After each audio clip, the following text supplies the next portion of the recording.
सबसे पहले झगड़ा साहब आपसे पूछना चाहूंगा कि ये कहा जा रहा था कि जनाब नॉमिनेशन पेपर्स जमा नहीं करवाने दिए जा रहे, लेकिन सबसे बड़ी तादाद में पाकिस्तान तहरीक इंसाफ के नॉमिनेशन पेपर्स जमा हुए। साथ ही साथ शाह महमूद कुरैशी साहब की गिरफ्तारी भी लेकिन होती है, साथ ही साथ बल्ले का निशान भी आपको वापस मिलता है। तो मुश्किलात तो आ रही है पीटीआई को, लेकिन साथ ही साथ अदलिया से रिलीफ भी आप लोगों को मिलता जा रहा है।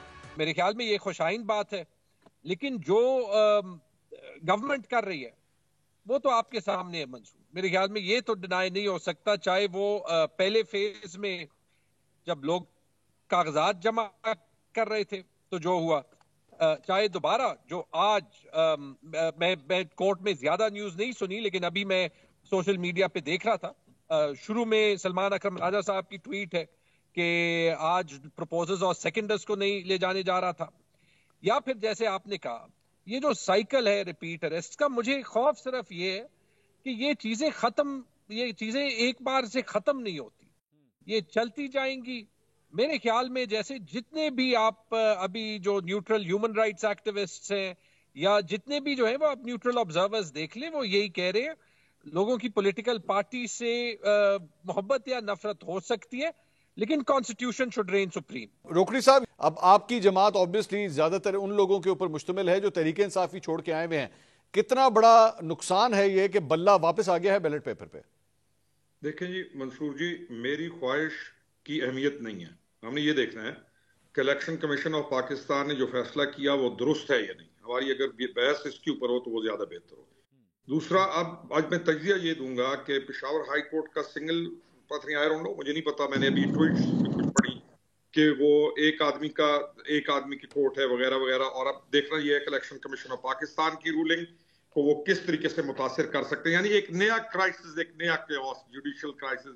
मैं आपके प्रोग्राम में पहले भी कह चुका हूँ, दूसरों में भी, कि अब ये कानून के वकला की और प्रोफेशनल जो जिनको फीस दे के जो वकला हैं, वो अब कानूनी पेचीदगियां और ये चीज इस तरफ आपको और अब मुल्क धकेला जाएगा। झगड़ा साहब ने एक बड़ी खूबसूरत बात की, उन्होंने कहा कि ये कब तक चलेगा। ये अच्छी बात तो नहीं की है। मैं ये कहता हूं कि नैरेटिव कब तक वही चलेगा, वो नैरेटिव जिसकी, यानी हमें ये सोचना चाहिए कि बीइंग एज पार्टी ये कब उस नैरेटिव अपने को डिनाई करेंगे, और जो उस नैरेटिव जो है जिसके रिजल्ट में फ्रिक्शन शदीद बढ़ती जा रही है, ये उस नैरेटिव को जो एंटी एस्टेब्लिशमेंट से शुरू करके, मैं तो अब क्लेम करता हूं कि अब ये एंटी स्टेट हो गया, उसको कब ये सारे ये बैठेंगे और कहेंगे। कौन एंटी स्टेट हो गया? सर आप मंसूर साहब बोल रहे हैं? जी रोकड़ी साहब, कौन एंटी स्टेट हो गया? एंटी स्टेट एक सेंटीमेंट जो खड़ा होता है ना, कि जिसपे आप कहते हैं कि हम हैं तो मुल्क है, हम नहीं है तो मुल्क नहीं है, और फिर आप मुल्क के उन इदारों को, पहले फौज, फिर आज तो ये अदलिया ने एक दिया ना, अदलिया ने अगर डिसीजन दे दिया इलेक्शन कमीशन के हक में, दूसरा तो फिर उनको गालियां, और ये बढ़ते बढ़ते अब चीजें जा रही हैं असबियत की तरफ, पोलराइजेशन को शदीद बढ़ाने की तरफ। यानी इन चीजों का खात्मा इन लोगों के लिए करना जरूरी है। They have to cater this.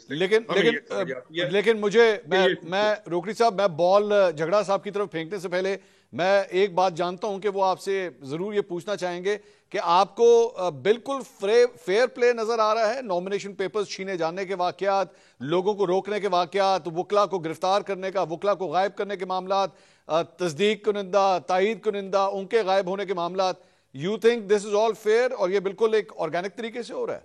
Mianwali में ना जी एक वाकया हुआ, किसी एक पुलिस वाले का झगड़ा हुआ एक के साथ, और उसके बाद एक तूफान उठाया गया, हर किसी के पेपर्स एक्सेप्ट हुए। डिस्ट्रिक्ट के अंदर आप चले जाए, मियावाली की बात कर रहा हूं, जहां बेसगढ़ है, और जहां से ये बात उठाई गई कि जी पता नहीं हो क्या गया, एक आदमी की एक लड़ाई है एक पुलिस वाले के साथ, और उसके बाद हर किसी के पेपर्स एक्सेप्ट हुए, और एक भी नहीं, इनके एक आदमी के नहीं है, इनके 16, 18 आदमियों के पेपर्स है।